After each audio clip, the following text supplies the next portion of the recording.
As I did with Nepal, let me start over. This is George Grable reading from Luck and Folly, a memoir of a long trip around the world a long time ago.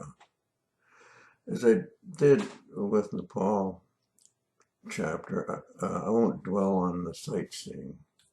This isn't a coffee table book. I'll take note of a few of the most spectacular sights and spend more time on the more unusual ones.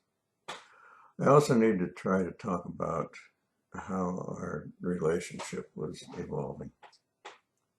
This is the first section of my travels where there is a serious gap in my memories. I can remember all the places we went, and I can remember most of the trips, but I can't connect the dots in a way that results in a logical itinerary. I will have to guess at the order of events. It won't matter to you.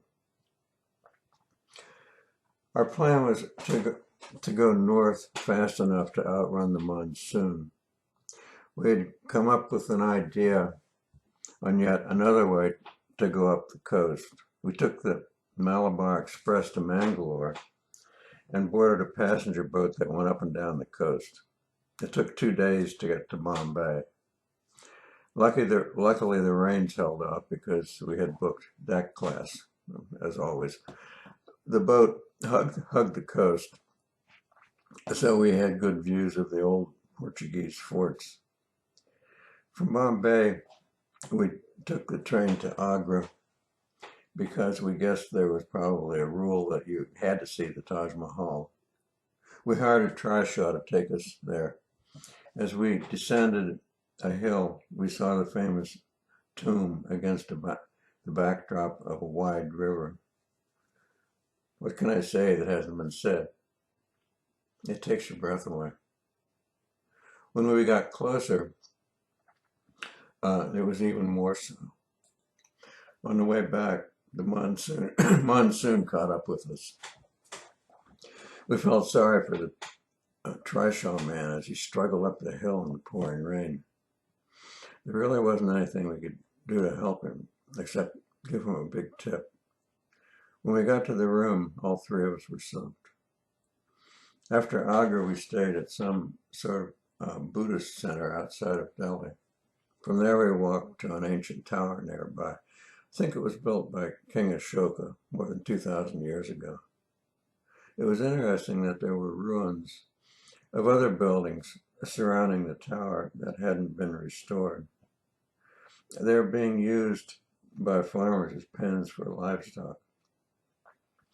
In a country with a 3,000-year history, there are more ruins than people know what to do with. You trip over ruins walking through the forest that would be national heritage sites in a young country like the United States. I should try to describe our relationship, but I'm not comfortable talking about sex in any detail.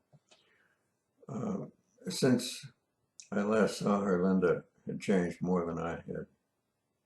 I still enjoyed all forms of sensual, physical pursuits, but she had become more, I don't know, spiritual. It wasn't that she wasn't into me, she just wasn't really much into sex.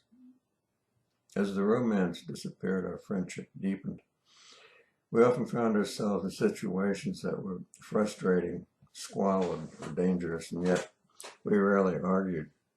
We might have been getting along because she was tolerant of my moods, but I may have also become less of a pain.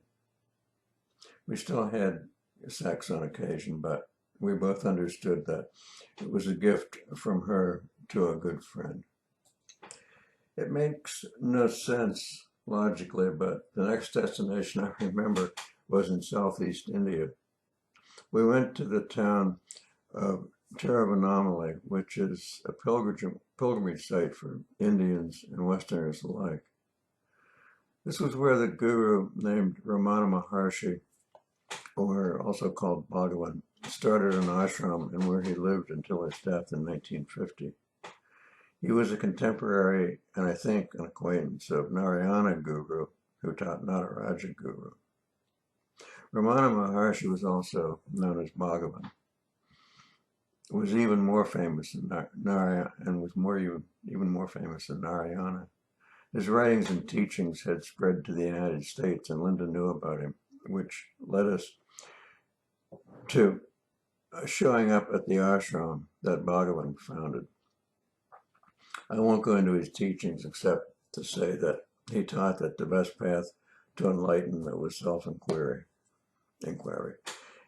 He said simply to ask, who am I? We were welcomed into the ashram, were given a little room, and had meals with the members. Our favorite devotee was an old man who had the job of feeding the peacocks and peahens. We were given strong suggestions about activities that would make Bhagavan happy, and we did them all. We went to a service where the priests chanted the scriptures. We were told on leaving that it was very good that we did that.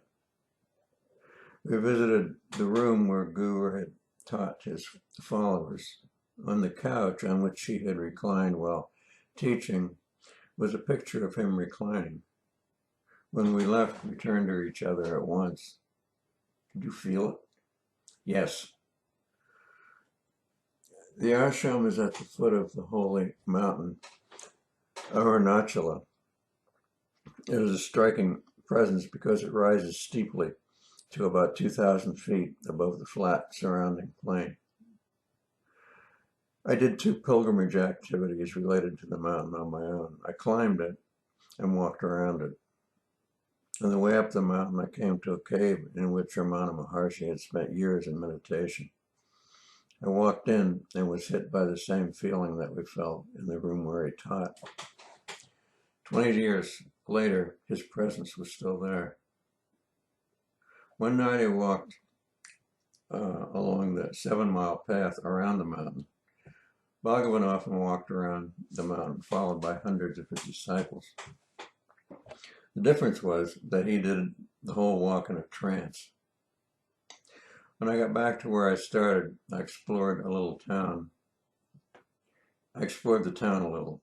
I asked about a large barn and was told that it was the car barn. This is where the town stored their juggernaut. I could see it through a crack in the door. You know about juggernauts, right? A man was sitting on a blanket on the sidewalk with a deck of Indian tarot cards and a parrot in a cage. A man came up to the fortune teller and asked for his fortune.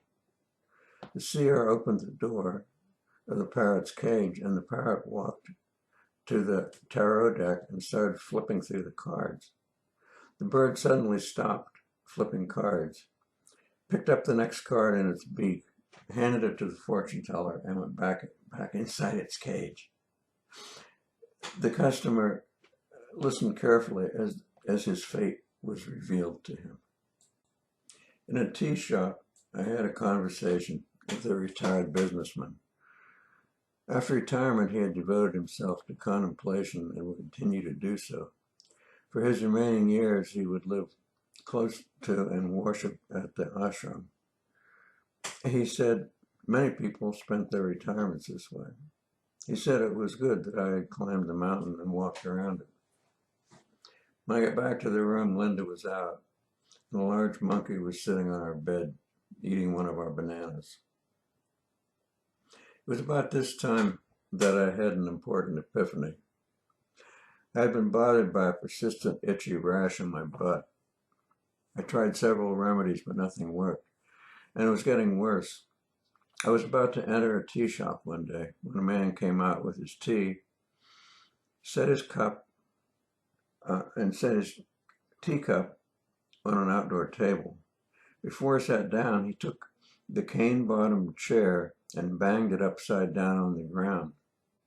When he did this, bedbugs fell out of the holes in the wooden frame that the caning was woven through. The source of my rash was revealed. Bedbugs can't come into the light, but if you cover up the caning holes with your butt, the bugs or in the dark, and they come up and bite you.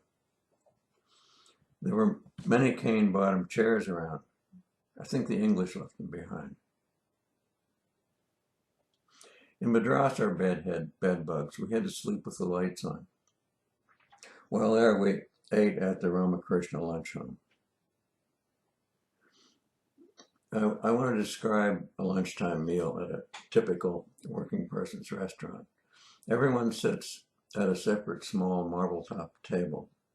Waiters jog past, throwing things on your table. First comes a banana leaf, followed by rice, several curries, chutneys, and yogurt.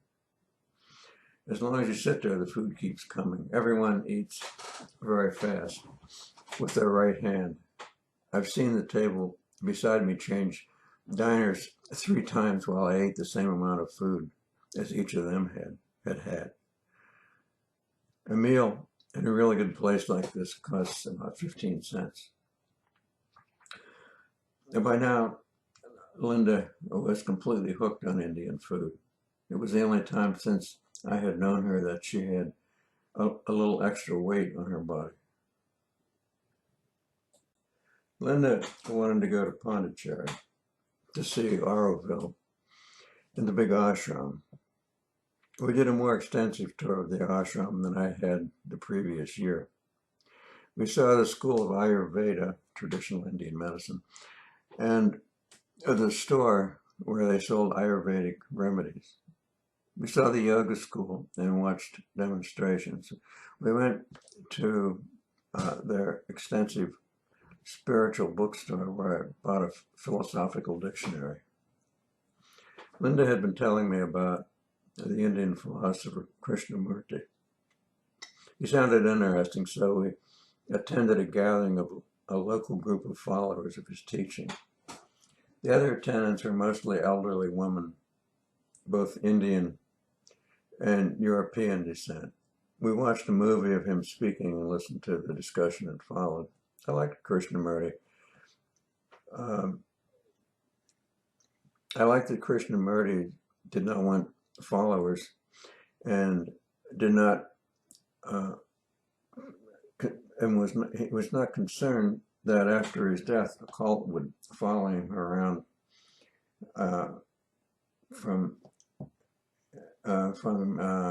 based on his writings and teachings. His main point, as I remember, was that you can't reach understanding by following teachers, religions, or systems. There is no path.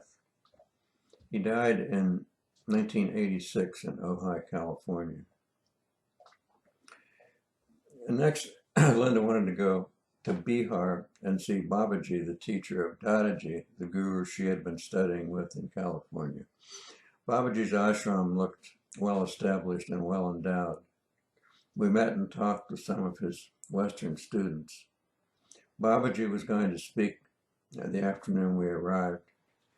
As we waited for his revival on the dais, anticipation seemed to be rising in the room. Several Indian women began to moan and swoon.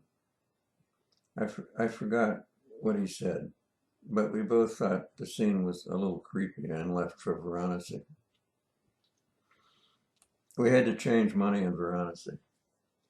A young man on the street offered a good rate of exchange, and we followed him to his home.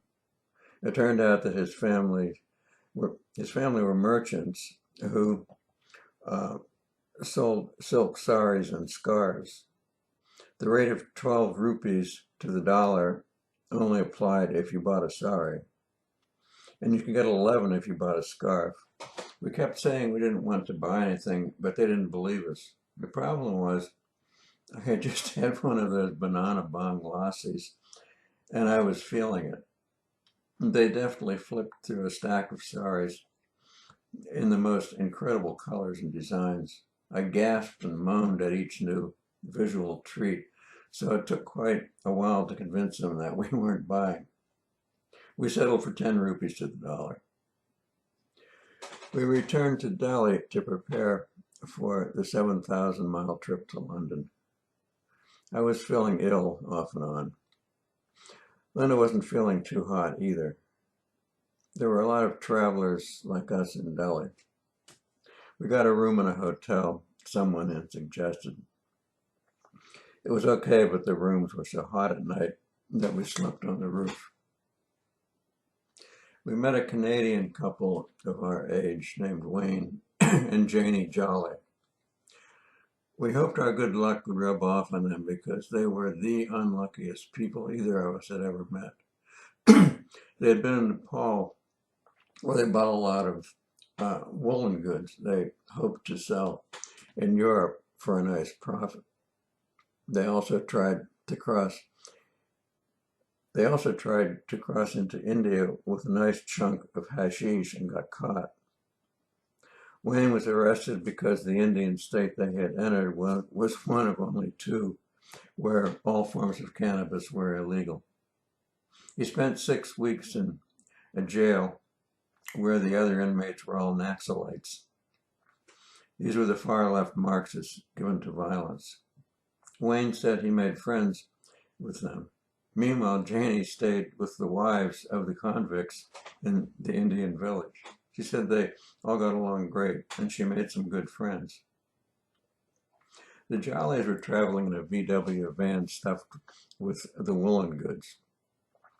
The van broke down in Delhi and was now in a repair shop. The van was on a carnet, which meant they could not sell or abandon it in India. I never understood carnets, but I got that they had to get the van across the Pakistan-Afghan border, or they would have a big legal problem.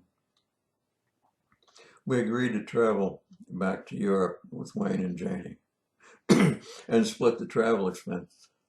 When we waited for the VW to be repaired, we hung out with the couple and saw some of the sights around the Indian capital. One day we went to the Delhi Zoo.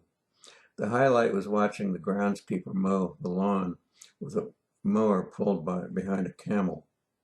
The camel driver offered to let us ride along on the camel. Wayne took him up on it. I wanted to, but I was feeling too sick. We also ate at a restaurant called Society for the Change of Food Habits. I guess it was supposed to be progressive in some way, but the only change I saw was an attempt to make hamburgers. They were something like a breakfast biscuit with a meatball in the middle. The hippies we met just called the place Habits. I was still occasionally doing Zen meditation, as taught to me by Jenny. Remember Jenny? One afternoon I was alone in the hotel room sitting zazen on the bed when something happened. Suddenly a feeling of release and elevation swept over me. Nothing earth-shaking, but I felt very good.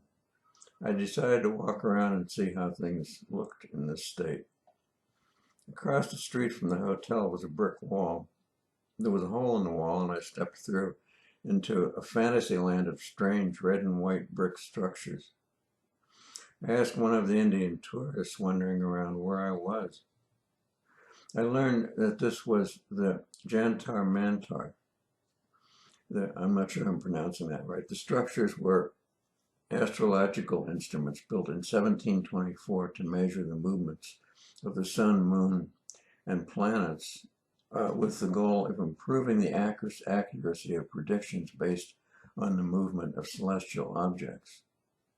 Strange and wonderful, even if I don't believe in astrology. The van came back from the repair shop, and we headed to the Pakistani border with the Jollies. Little did we know that 1971 was the last year it would be possible to travel overland from Delhi to London. Soon after we left, the Bangladesh War closed the India-Pakistan border. Vagrant thoughts. As I dragged myself across the surface of the globe, some places stood out as special, and I thought that surely I would return someday. Samoa, Kerala, Nepal. Now it seems unlikely. In truth, those places no longer exist.